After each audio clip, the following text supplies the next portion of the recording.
The Reformation, launched by King Henry VIII, sends nuns and monks to the gallows. To save Scotland's most sacred relic, a Catholic abbot takes it to the nation's mightiest fortress, Edinburgh Castle. Its new guardian is Mary Stuart, whose career at Edinburgh Castle will change the fortunes of Europe.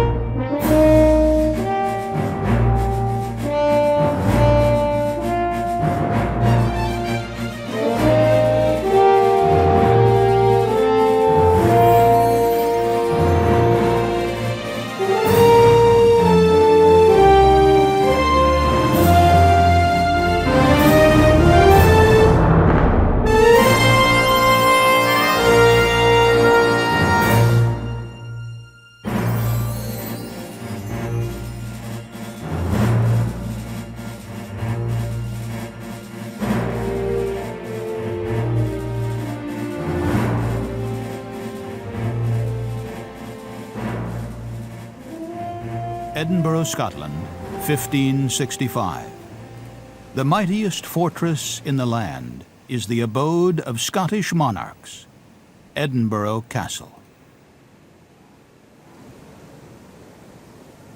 Until the late Middle Ages, Scotland's capital was wherever king and court happened to be. But from the 12th century on, Scottish monarchs preferred to lodge at towering Edinburgh Castle, especially in times of crisis. To its fortifications, many added their own bold mark. During her reign, Mary, Queen of Scots, would have many chances to appreciate the fighting fortress mighty Edinburgh had become.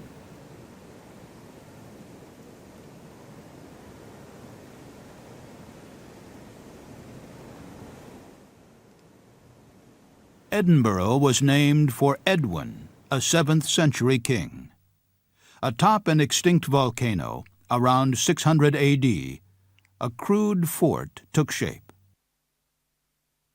On this mountain of black basalt, glaciers had carved a flat crown, the strategic platform on which the castle arose. By 1313, it had grown into a bastion from which Scotland waged its war of independence. That year, the Scots themselves destroyed the mighty keep to prevent it from falling into English hands. King David II began to restore the castle by adding stout walls atop the mountain's sheer cliffs.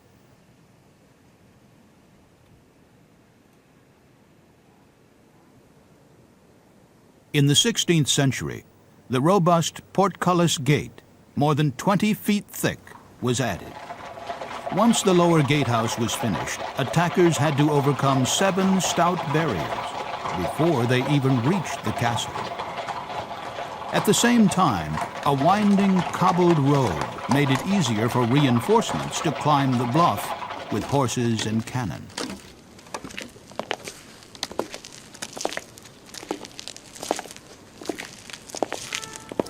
With the addition of the stately Great Hall in the 15th century, Edinburgh became Scotland's most important castle, as well as its strongest. It's said that there has been a hall on Edinburgh's rock since King Edwin. Through medieval times, it was the scene of feasting, sleeping, and plotting. King James IV built this great hall with another role in mind, as the ceremonial heart of the Scottish kingdom. In 1565, when Scotland's holiest relic comes to rest in Mary's care, the kingdom's greatest trial lies just ahead.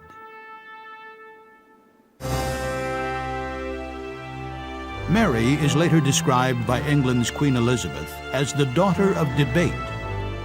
Rash impulse will ultimately cloud her fortunes, but in the beginning, her problems seem to be the fault of her birth. Before she is 6, Mary is betrothed to the Dauphin Francis, heir to the throne of France.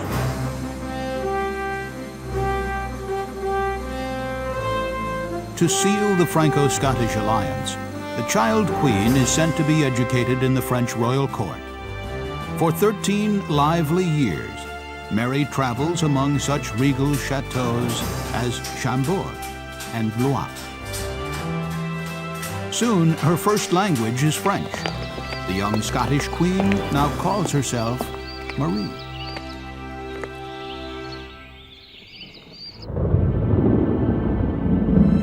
Then, at 17, she loses her husband and her throne. With the death of the king, the grieving queen consort is no longer welcome in her adopted home.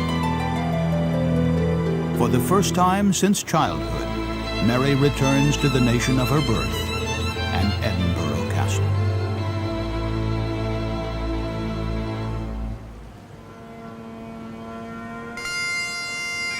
Installed as Scotland's queen, the beautiful foreigner is at first a success. Her royal bearing is unmistakable. Even her widowhood seems to ennoble her. Yet Mary is still a girl. Scotland's nobles are schemers, as clannish as wolves. The Queen's years in the genteel French court have in no way equipped her for life at Edinburgh.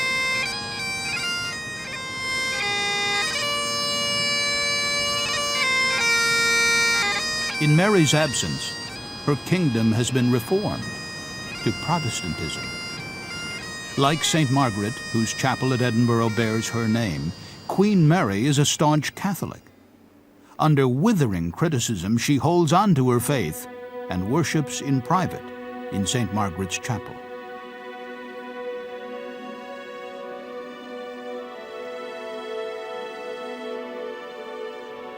For this, she is accused of being a foreign queen with an alien religion.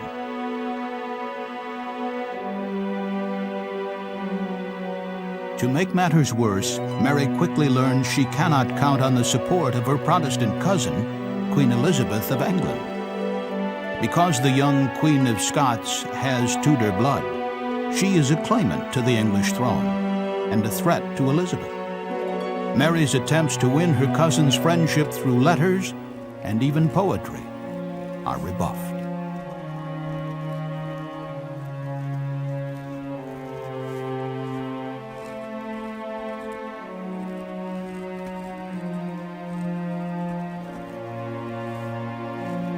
After her first years on the throne, Mary embroiders a pillow that illustrates their relations.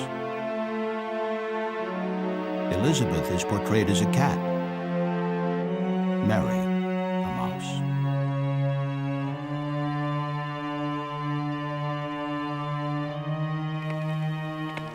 As for Mary's subjects, they might have received their queen more warmly had her detractors given them a chance.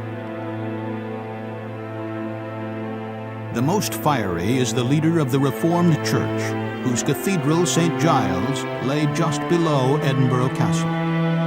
He is John Knox, and he rails against Mary for being a woman and a Catholic. The face of heaven, he claims, frowned at her return. The sun was not seen to shine 2 days before, nor 2 days after.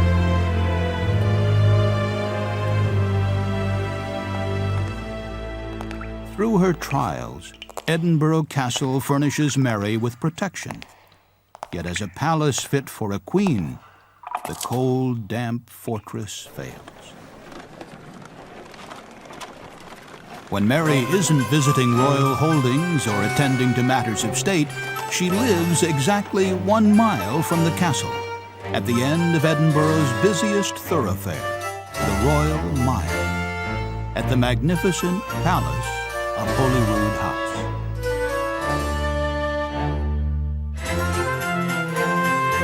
Holyrood, which means Holy Cross, was built around an abbey believed to house part of the cross of Christ.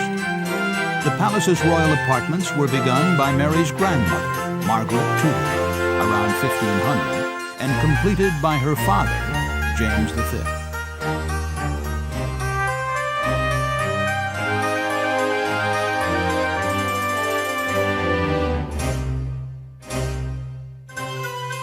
To the palace, inspired by Rome, Mary brings the refinements of French court life, including tapestries made in Belgium, hung to ward off the chilly sea air.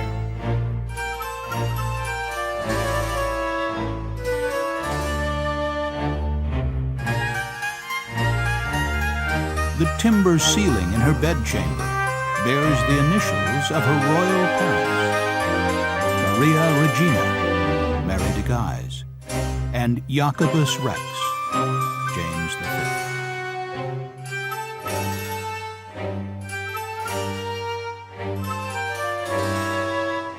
At Holyrood, Queen Mary's favorite room is the Great Gallery, some 145 feet long, built for grand balls.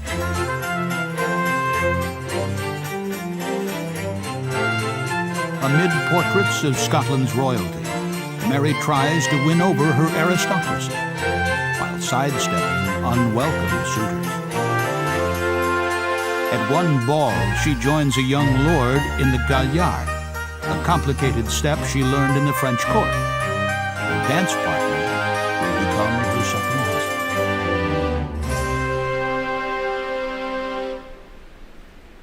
For her wedding in 1565, the Queen might have chosen Holyrood Abbey.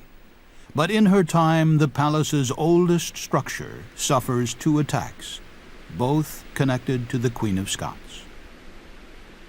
King Henry VIII burned the abbey shortly after Mary's birth, when her mother broke off plans to engage the infant queen to Henry's son. A few years after her second marriage, Mary's enemies in the Reformed Church will take their revenge on the Queen and demolish the abbey again. The Queen is helpless to prevent its destruction. But for marrying the man known as Mary's great mistake, the blame is hers alone. Henry, Lord Darnley, is considered an unstable, arrogant boy, but Mary weds for love. Soon after, in a chamber just off her bedroom, her downfall begins.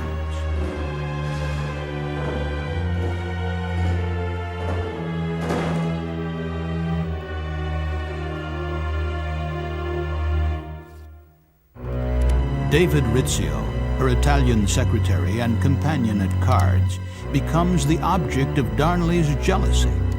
By now, Darnley insists on the title of king, but Parliament denies him the crown. In 1566, the man one cardinal dubbed a girlish nincompoop has seen enough to crave revenge. At Holyrood, Darnley and his cohorts seize Rizzio as he eats supper with the now pregnant queen. Then, in Mary's words, they dragged David with great cruelty forth and dealt him 56 dagger wounds.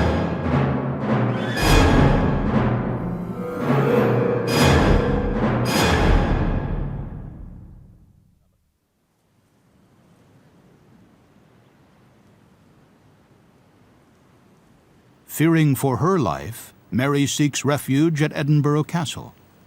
There she hears the rumor that Rizzio's murder was intended to make her suffer a miscarriage.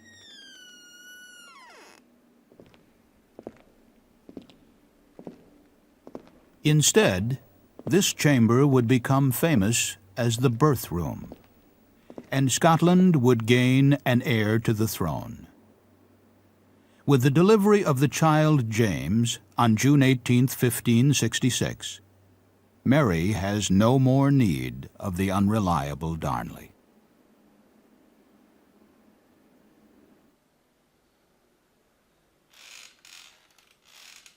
Bearing a male heir is great luck, but having him at Edinburgh Castle is Mary's shrewd doing.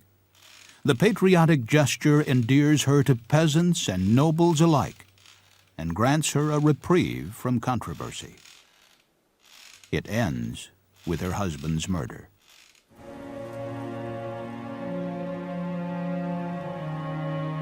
At 20 years of age, Darnley, briefly King of Scots, comes to rest at Holyrood Abbey, buried alongside 5 centuries of Scottish royalty. At a house near Holyrood, Mary had nursed him as he recuperated from an illness. One evening she was called away to attend a wedding ball.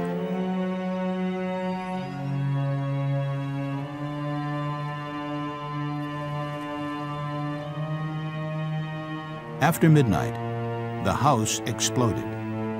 Townsfolk found Darnley's corpse nearby, remarkably unscathed. He had escaped the blast, but then was strangled to death.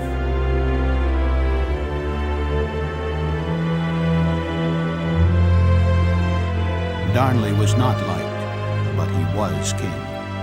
The nation is outraged. None more than his parents, who commission a memorial painting later installed at Holyrood. Among the mourners, Darnley's parents, his infant son. His wife is absent.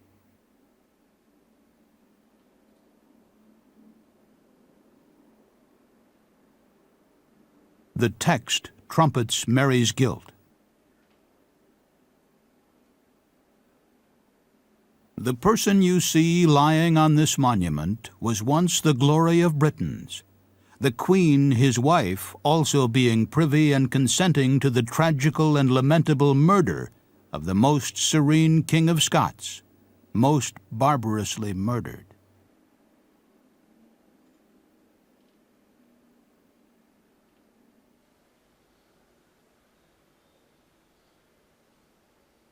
Soon Mary virtually admits her complicity and severs the thread of respect still binding her subjects to her. Within 3 months of the king's death, she marries the chief suspect in his murder.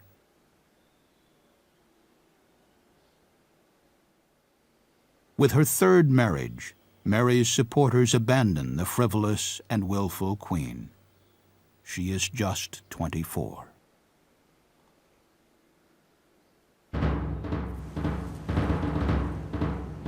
In June 1567, Scotland's nobles rise up and take the Queen prisoner. They name her son James king.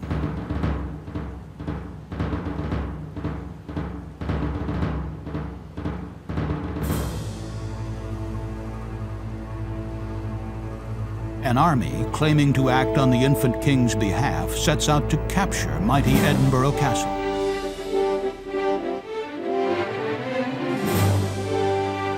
Nobles loyal to the Queen hold the fortress against superior forces. In 1573, the castle is attacked again, this time with help sent by England's Elizabeth I. The second siege drags on for almost 2 years. In a great cannonade, the walls are blasted to pieces. Edinburgh's great tower crumbles.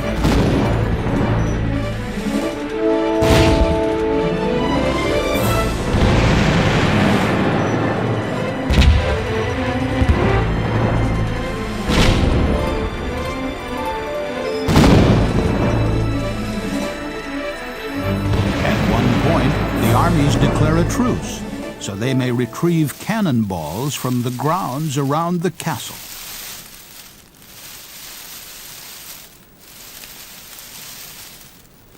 Mary's diehards finally surrender, but they refuse to give up the Scottish honors.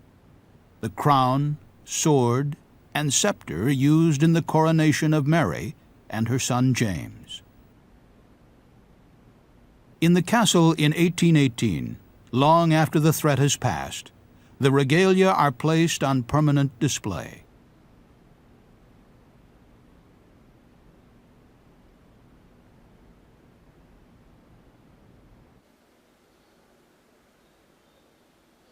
Throughout Edinburgh's ordeal, the deposed Mary remains a prisoner of Elizabeth, moved from one drafty castle to another for the next 18 years.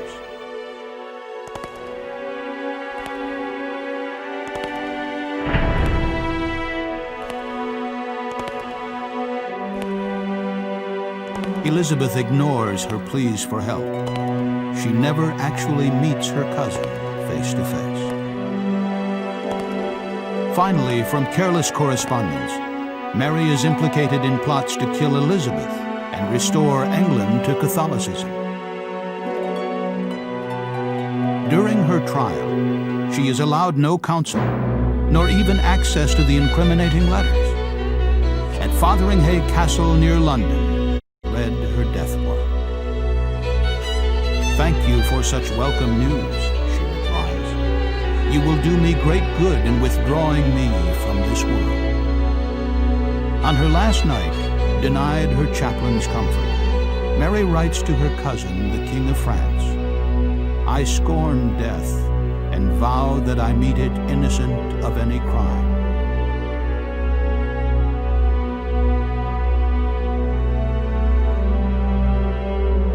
On February 8, 1587, she is led to the block.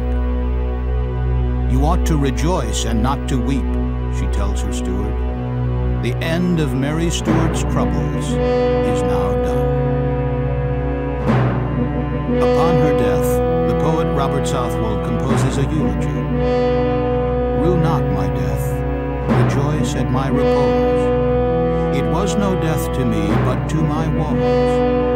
The bud was open to let out the rose. The chain was loosed to let the captive go." James, now King of Scotland, does nothing to stop her execution. Several years after inheriting the English throne, he entombs his mother at Westminster Abbey, near her cousin Elizabeth. Edinburgh's little-used palace was remodeled to honor his homecoming in 1615. After a brief stay, he never returned. Holyrood Palace, at the other end of the Royal Mile, is today one of the most ancient residences still occupied by royalty, and one of Scotland's most visited sites.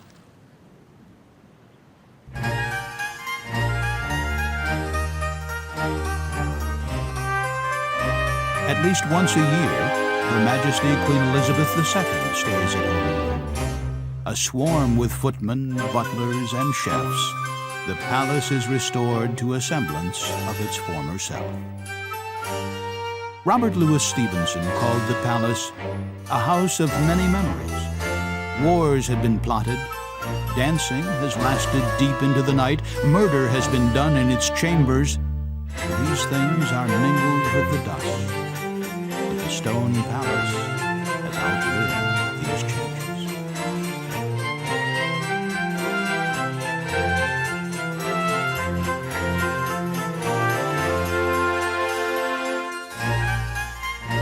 Mary's son James was the first king of both England and Scotland. Since 1707, the combined kingdoms had been ruled from London, leaving Scotland's mightiest stronghold without a Scottish monarch.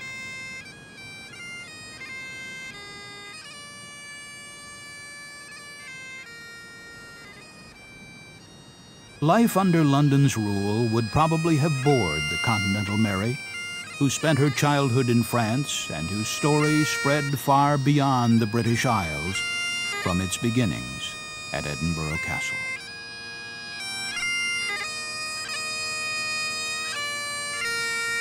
Remember, the Queen of Scots remarked while on trial for her life, the theater of the world is wider than the realm of England.